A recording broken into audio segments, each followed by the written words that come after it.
qu'est-ce que tu fais pour te sentir bien dans ton quotidien? Pour être heureuse la plupart du temps? Je pense que la première chose, c'est la pleine conscience que j'ai mis en place il y a peut-être 1 an maintenant. C'était pour moi du chinois et on avait beau me le répéter, me répéter. Je regardais déjà à l'époque des vidéos de développement personnel ou de spiritualité, etc. Parce que je m'en rapprochais petit à petit, parce que j'étais à la campagne et que ça m'a un peu ouvert certaines portes aussi d'être au calme, même si on n'a pas besoin d'être à la campagne pour ça. Mais la pleine conscience, je ne comprenais pas ce que c'était. Enfin, je comprenais quand on me l'expliquait, mais je ne l'avais jamais vraiment expérimenté. Et ça, c'est tous les matins, j'essaye de me le rappeler. Dès que mon mental part un petit peu trop loin, je reviens à des choses simples, en fait. Du café que je me sers le matin jusqu'au biberon que je donne à ma petite le soir. C'est voilà, je me focalise sur ce que je suis en train de faire et j'essaye de ne pas vriller ailleurs. Ouais, les choses à la fois, ouais. Avoir pleinement son attention sur ce qu'on fait. Et ça revient à ce que tu disais au tout début. Quand on prend un verre d'eau, écouter le bruit de l'eau, c'est exactement ça. Et donc tu vois, à l'époque, quand j'ai commencé à faire des vidéos ASMR, j'étais loin de ça, alors que je le faisais déjà. Mais je n'avais pas mon intention dessus, en fait. Et non, c'est ça. Je pense que c'est une grosse partie aujourd'hui.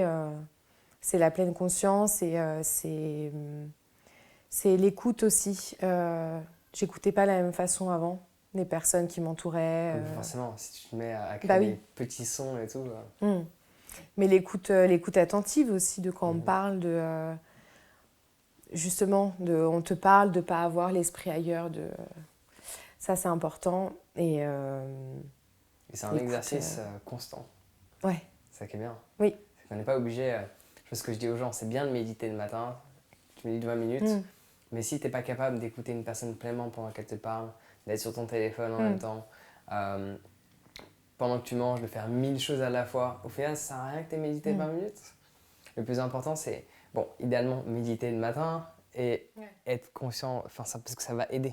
Le fait de méditer le matin, ça va t'aider à rester focalisé sur une chose à la fois. Parce que quand tu te focalises sur une petite chose, que ce soit les sons, l'air qui rentre, l'air qui sort, différentes techniques qu'on peut utiliser, ce sera beaucoup plus simple par la suite de te focaliser sur une personne qui te parle. Parce que le point de focus est plus large et plutôt qu'un petit son.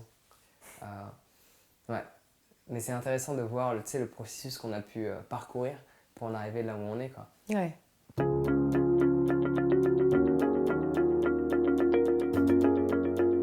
Alors si tu as apprécié ce court extrait de l'interview que j'ai effectué avec Sandra et que tu as envie toi aussi de te sentir bien, méditer est essentiel. Parce que quand on se sent pas bien, à 99,9999% des cas, c'est relié à nos pensées. Du coup, le mieux, c'est de les espacer, de les calmer. Et pour cela, méditer est essentiel. Donc si tu as envie d'apprendre à méditer, je t'offre un guide sur toutes les bases de la méditation qui est totalement gratuit. Si tu veux le télécharger, c'est très simple.